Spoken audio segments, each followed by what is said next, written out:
안녕하세요. 우리가 매일 하는 이 대화 있잖아요. 여기에 사실 보이지 않는 규칙이랑 시스템이 숨어 있다는 거 혹시 알고 계셨어요? 오늘은 바로 그 대화의 기술, 그 숨겨진 구조를 한번 같이 파헤쳐 보려고 합니다. 아니, 나는 분명 좋은 의도로 말을 꺼냈는데 상대방은 오해를 하고 대화가 자꾸만 겉도는 것 같고 이런 느낌 다들 한 번쯤은 받아보셨죠? 진짜 답답한 순간이잖아요. 어쩌면 그 이유가요, 우리가 미처 몰랐던 대화의 숨은 규칙을 놓치고 있어서 그럴지도 몰라요. 자, 그래서 오늘 이 시간에는요, 먼저 대화의 기본 설계도라고 할 수 있는 화법이 뭔지부터 알아볼 거고요.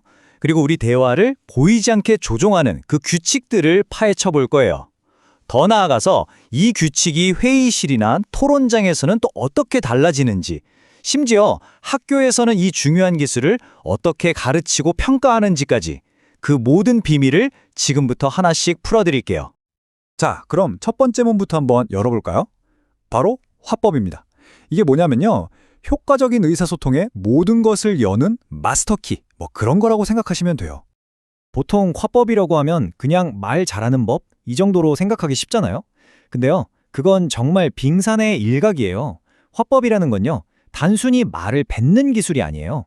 이건 마치 사회라는 무대 위에서 상대방과 함께 의미를 만들고 관계를 맺는 하나의 거대한 운영체제, 그러니까 OS 같은 거라고 할 수 있습니다.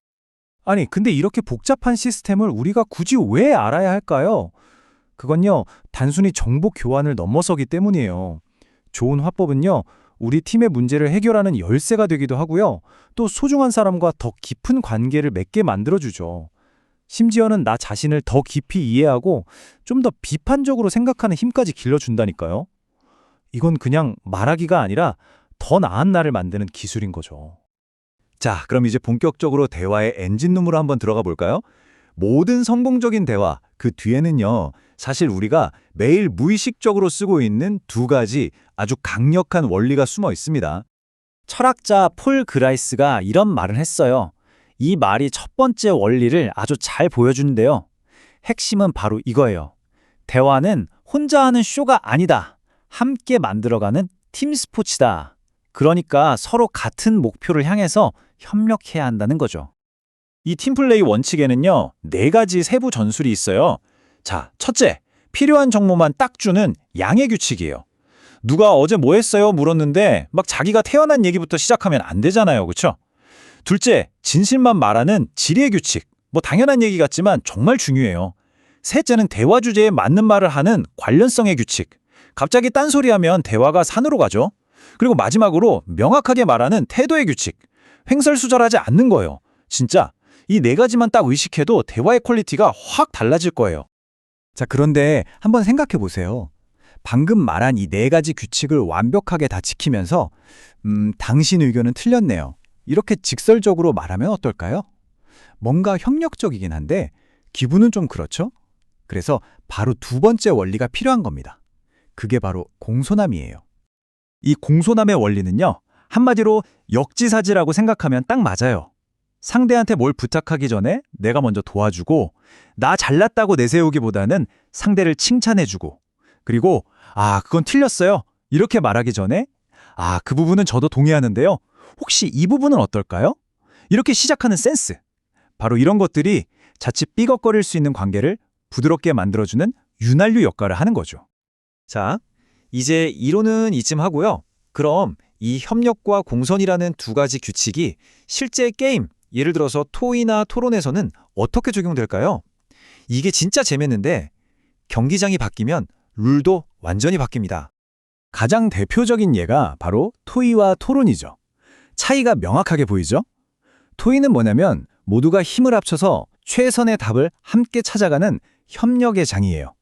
반면에 토론은 찬성, 반대 딱 나뉘어서 어느 쪽 주장이 더 논리적인지 겨루는 대립의 장이죠. 그러니까 목표부터가 완전히 다른 거예요. 그 차이를 좀 더 구체적으로 들여다볼까요? 예를 들면요. 토의에서 사회자는 그냥 중립적으로 의견을 조율하는 역할이잖아요. 그런데 토론의 사회자는 엄격하게 시간과 규칙을 통제하는 거의 심판에 가까워요. 참여자들도 마찬가지예요.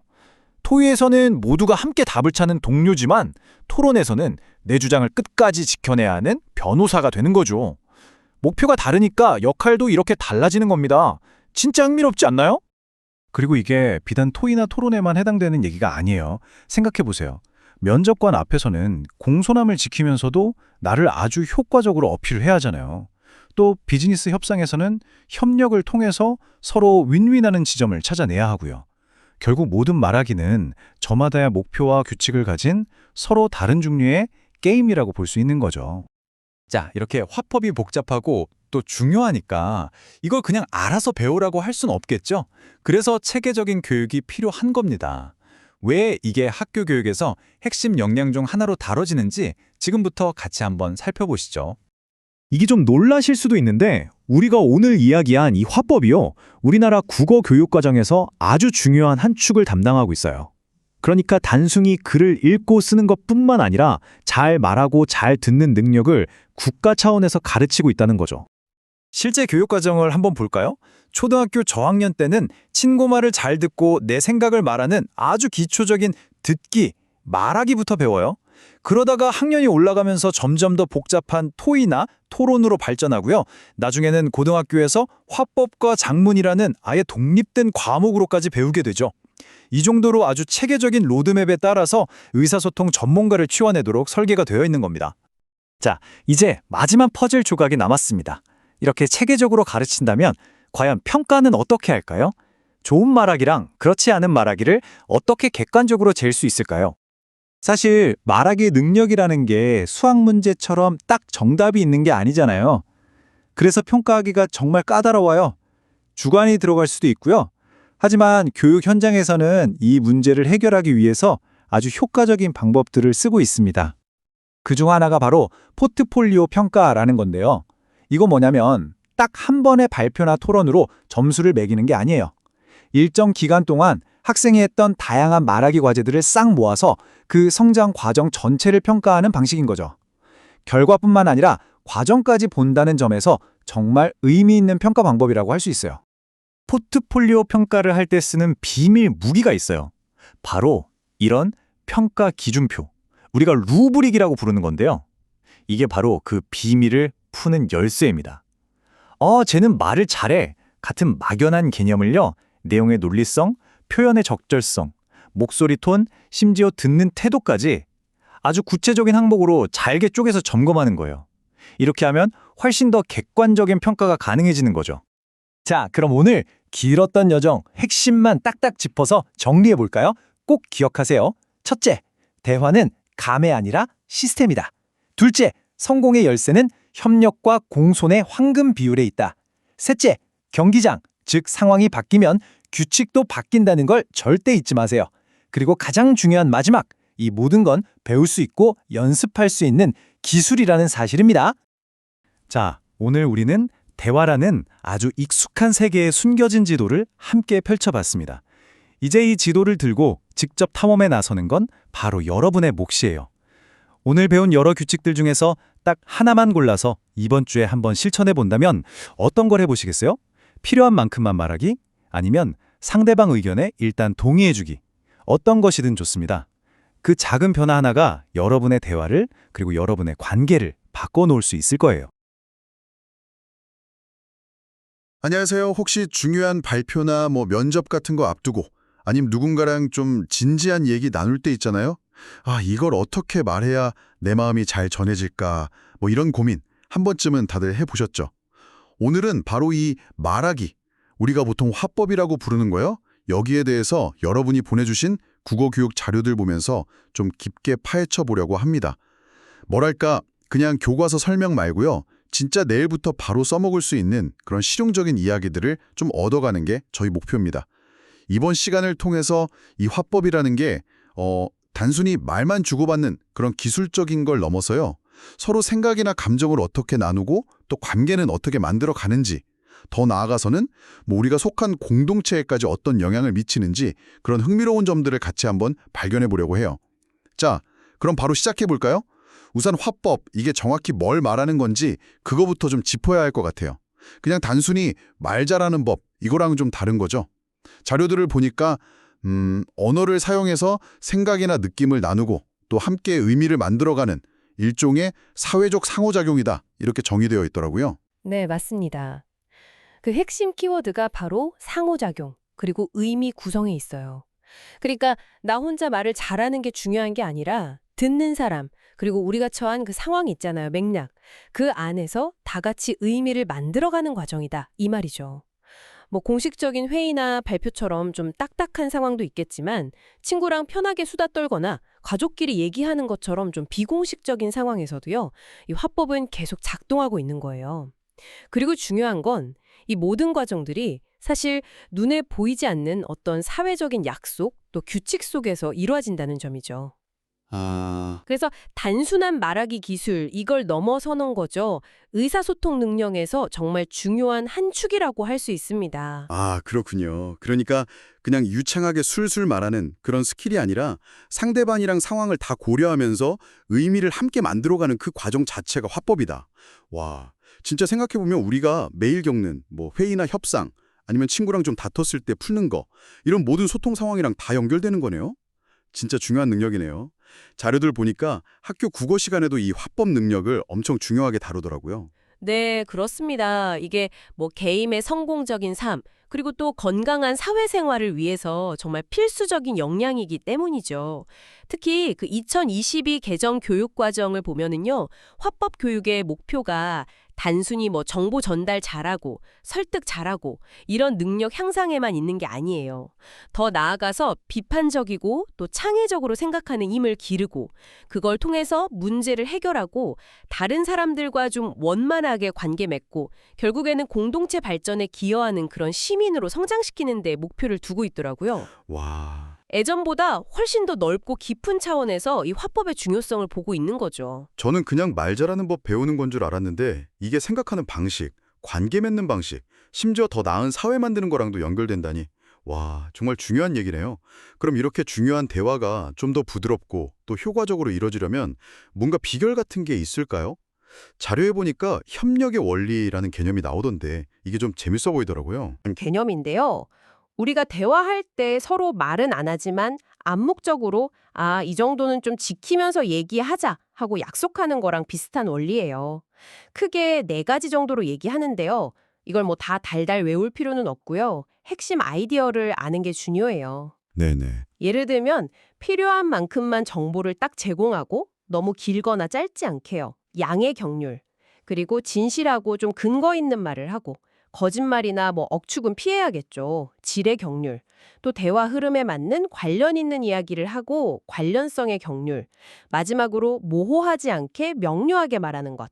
태도의 경률. 뭐 이런 것들이 포함됩니다. 아, 이게 잘 안 지켜지면 대화가 자꾸 겉돌거나 좀 오해가 생기기 쉬운 거죠. 듣고 보니까 되게 당연한 얘기 같은데 가만 생각해 보면 우리가 대화할 때 자주 놓치는 것들이네요. 특히 막 너무 길게 혼자 얘기하거나 근거 없이 그냥 막 얘기하는 경우요. 그럼 이 협력의 원리만 잘 지키면 대화는 문제 없는 건가요? 효율적인 의사소통에는 분명 도움이 되죠. 근데 그것만으로는 좀 부족할 수가 있어요. 바로 그 관계의 측면. 그러니까 공손성의 원리라는 게 또 필요하기 때문입니다. 아, 공손함? 네, 이건 이제 리치라는 학자가 좀 더 발전시킨 개념인데요.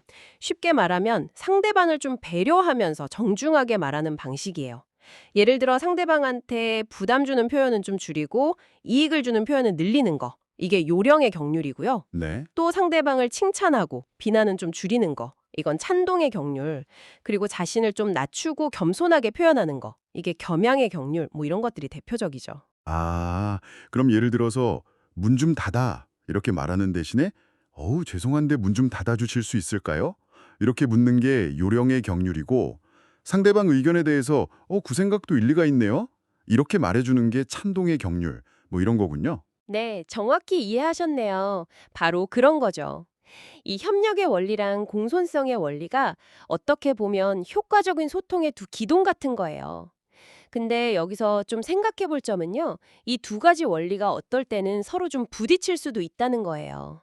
충돌이요? 네. 그리고 또 문화나 상황 아니면 뭐 상대방과의 관계에 따라서 적용하는 방식이 달라질 수도 있고요.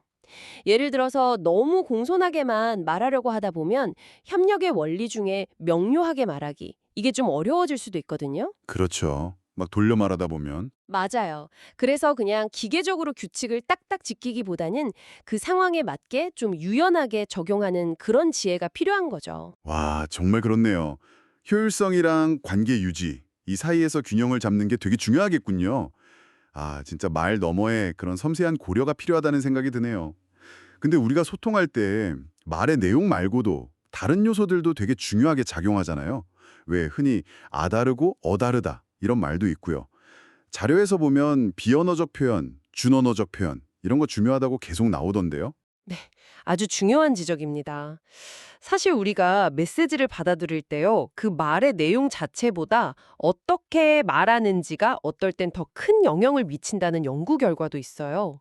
흔히 메러비안 법칙이라고 알려진 연구가 있는데 이게 감정이나 태도를 전달할 때는 시각적인 요소, 그러니까 표정, 몸짓, 자세 이런 거요.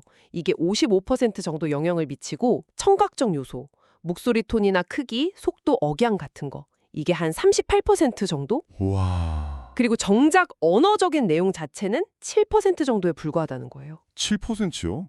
아니 생각보다 언어 자체 비중이 너무 작네요. 네, 물론 이 수치를 뭐 모든 소통 상황에 그냥 그대로 적용할 수는 없겠지만 그만큼 이 비언어적, 준언어적 요소들이 가진 힘이 크다는 걸 보여주는 거죠. 그러니까 우리가 무심코 짓는 표정이나 아니면 말투 하나하나가 생각보다 훨씬 더 많은 의미를 전달하고 있다는 겁니다. 이야, 그렇습니다. 표정, 시선, 자세, 몸짓 같은 이런 비언어적 요소들, 그리고 목소리의 크기, 빠르기, 높낮이, 어조 같은 준언어적 요소들, 이게 말의 의미를 더 풍부하게 만들기도 하지만 때로는 말의 내용과 좀 다르게 나타나서 오해를 낳기도 하고요.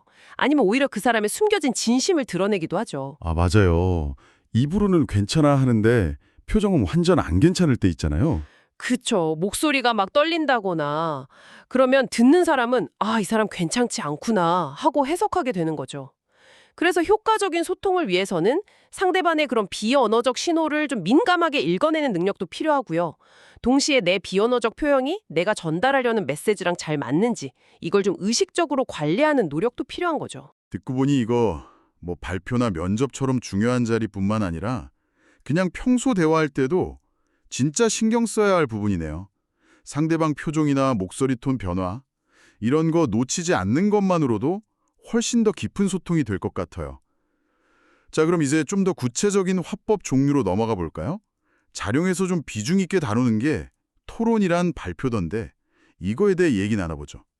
학교나 직장에서 진짜 자주 하는 거잖아요. 네, 토론과 발표. 공식적인 말하기 상황의 아주 대표적인 예시죠. 그리고 학교 교육에서도 정말 중요하게 다루는 화법 유형이고요. 먼저 토론은요, 주어진 논제, 예를 들어 뭐 동물원을 폐지해야 한다 같은 주제가 있으면요, 찬성과 반대 입장이 명확하게 딱 나뉘어요. 그래서 각자 논리적인 근거를 막 대면서 자기 주장이 맞다는 걸 입증하고 상대방 주장의 허점을 파고들고 그러면서 청중이나 심판을 설득하려고 하는 어떻게 보면 좀 경쟁적인 말하기라고 할 수 있습니다. 경쟁적이요? 네, 정해진 규칙과 순서가 있고요. 또 임론, 반론, 최종 변론 이렇게 각자 맡은 역할이 있다는 게 특징이죠. 그래서 논리력, 분석력, 또 순발력 이런 게 중요하게 요구됩니다. 아, 듣기만 해도 약간 긴장되는데요. 그럼 발표는 토론이랑은 어떻게 다른가요? 이것도 여러 사람 앞에서 말하는 건 비슷한데 목표가 좀 다른 것 같아요. 맞습니다. 발표는 보통 청중에게 어떤 특정 정보나 지식 아니면 자신의 주장이나 의견을 좀 명확하고 효과적으로 전달해서 이해시키는 거, 이게 주된 목표예요.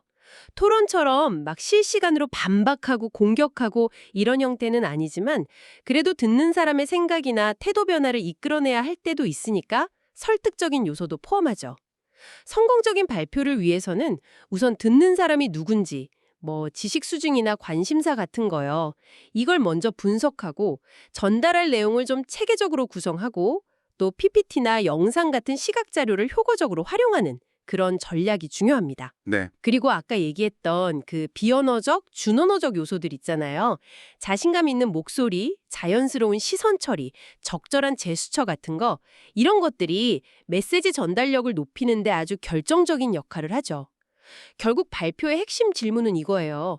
어떻게 하면 이 제한된 시간 안에 청중의 마음을 사로잡고 내가 말하려는 핵심 메시지를 정확하게 전달할 것인가? 아하.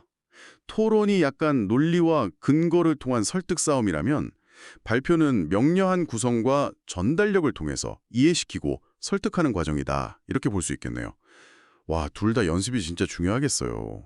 그런데 우리가 자꾸 소통 얘기할 때 말하기에만 좀 집중하는 경향이 있는 것 같아요.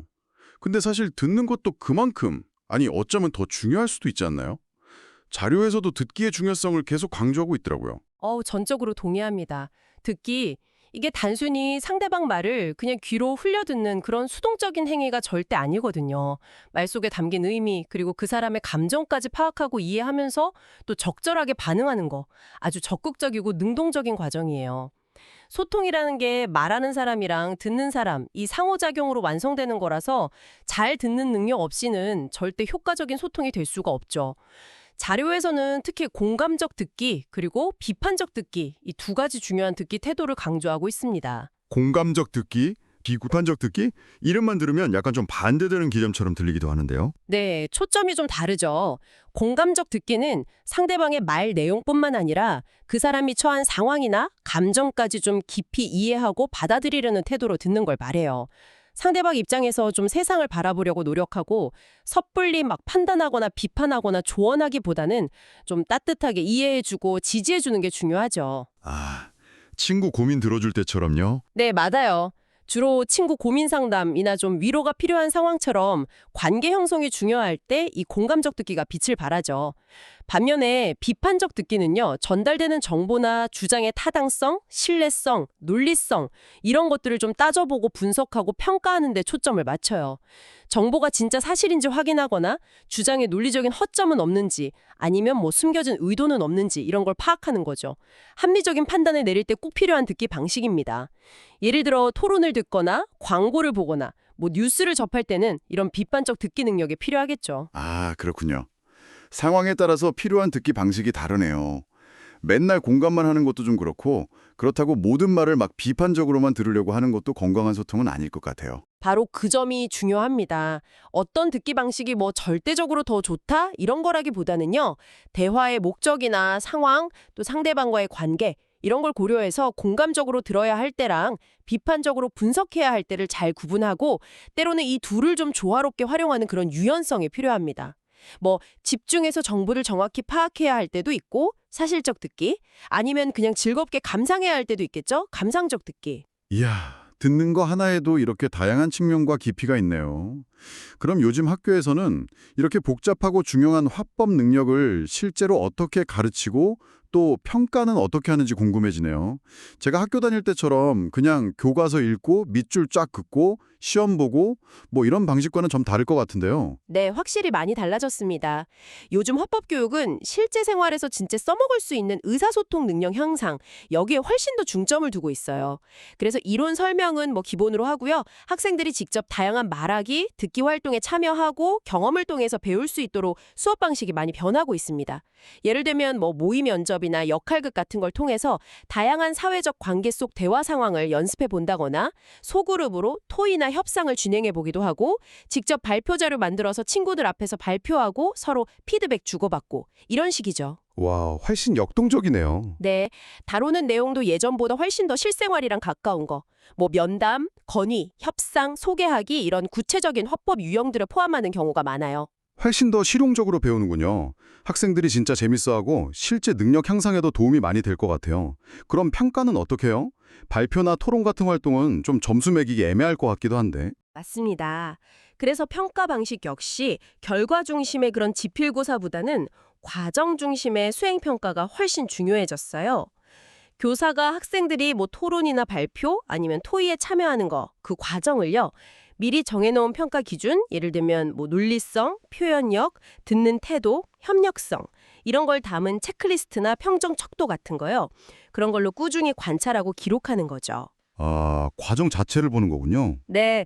그리고 학생들이 자기 학습 활동을 스스로 돌아보고 평가하는 자기평가, 또 친구들끼리 서로 결과물이나 발표에 대해 피드백 주고받는 동료평가, 그리고 학습 과정이랑 결과물을 쫙 모아서 학생의 성장 과정을 보여주는 포트폴리오 평가, 이런 다양한 방법들을 활용해서 평가의 타당성이랑 신뢰도를 높이려고 노력합니다. 단순히 점수 매기는 걸 넘어서 학생이 성장하는 걸 돕고 또 뭘 개선해야 할지 찾아주려는 목적이 더 강하다고 볼 수 있습니다. 평가 방식마저도 진짜 실질적인 소통 능력 향상, 그리고 그 과정에 초점을 맞추고 있다니 정말 바람직한 변화라고 생각합니다. 자, 오늘 저희가 화법이라는 주제로 정말 깊은 이야기를 나눠봤습니다. 이게 단순히 말을 유창하게 하는 기술 문제가 아니라 다른 사람이랑 관계를 맺고 의미를 함께 만들어가는 아주 복잡하고도 중요한 사회적인 과정이라는 걸 다시 한번 깨달았네요. 대화를 매끄럽게 만드는 협력과 공손함의 원리부터 시작해서 말보다 더 많은 걸 전달하는 비언어적 표현의 힘, 그리고 잘 말하기 위한 전제 조건인 잘 듣는 기술까지. 와, 정말 많은 걸 배운 것 같습니다. 네, 오늘 살펴본 내용들은요, 교실이나 교과서 안에만 딱 갇혀있는 그런 박제된 지식이 아니에요. 여러분이 매일매일 경험하는 아주 사소한 대화에서부터 중요한 발표나 회의에 이르기까지 모든 소통 상황에 바로 적용될 수 있는 살아있는 지침들이죠. 상대방 입장을 조금만 더 헤아려서 좀 협력적이고 공손하게 말하려고 애써보고 내 표정이나 목소리가 내가 하는 말 내용과 잘 어울리는지 한 번 더 신경 쓰고 또 상대방의 말 너머에 있는 감정까지 읽으려고 귀 기울이는 그런 작은 노력들, 이런 게 하나하나 모여서 결국에는 여러분의 소통 능력을 향상시키고 더 건강하고 깊이 있는 관계를 만들어가는데 중요한 밑거름이 될 겁니다. 네. 더 나아가서는 이런 개인적인 노력들이 모여서 서로 존중하고 배려하는 그런 건강한 사회를 만드는 데에도 기여할 수 있겠죠. 오늘 저희가 나눈 이야기들 한번 이렇게 되새겨 보시면서요, 여러분의 평소 대화 습관을 어땠는지 찬찬히 한번 돌아보는 시간을 가져보시면 어떨까요? 혹시 나도 모르게 상대방에게 좀 상처 주는 말투를 쓰고 있지는 않았는지, 아니면 상대방의 표정이나 목소리 톤 같은 비언어적 신호를 그냥 놓치고 있지는 않았는지요. 그때 조금만 더 신경 썼더라면 더 협력적이고 공손하게 소통할 수 있었을 텐데 하는 그런 순간은 없었는지 한번 떠올려 보세요. 여러분의 작은 성찰과 변화가 여러분의 소통 그리고 관계에 어떤 긍정적인 영향을 미치게 될지 한번 기대해 보셔도 좋을 것 같습니다.